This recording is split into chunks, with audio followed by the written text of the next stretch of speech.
ለዓሊ የተሰጠችው ግን መኪና የለም፣ ቬላ የለም፣ ቮልቮ የለም፣ ቪላ የለም፣ ቲቪ የለም።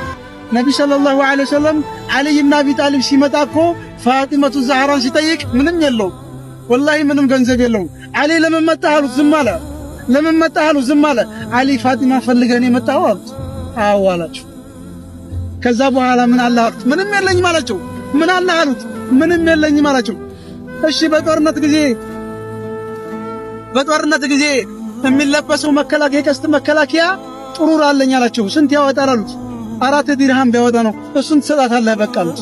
ወደ አርጌ እስከመጣ ጠብቁኝ አሉ ነቢ ሰለላሁ ዐለይሂ ወሰለም። ወደ አርገው መጡ። ፋጢመቱ ዛህራን ለዓሊ ብን አቢ ጣሊብ ይሰጡት ነው።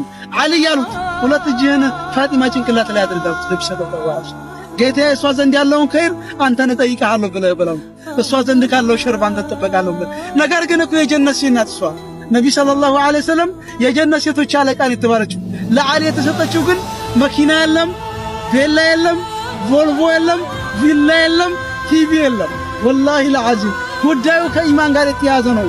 ባለቤቱን ካገኛችሁት እቃውን ታገኙታላችሁ። አላህን በደንብ አግኙት። ከእቃው በፊት ባለቃውን፣ ከካዝናው በፊት ባለቁልፉ ረበል ዒዛ ወልጀላል አላህ የሰጠህን የሚከለክል የለም ብለዋል። ወላሂ ለእናንተ የተጻፈው ማንም አይነካው። ለእናንተ ያልተጻፈው ደግሞ ዶላር፣ ዳይመንድ፣ ሜርኩሪ ብታፈስም ያን ነገር አታገኝ ኢላ ቢአምሪላህ ኢላ ቢኢራደቲላህ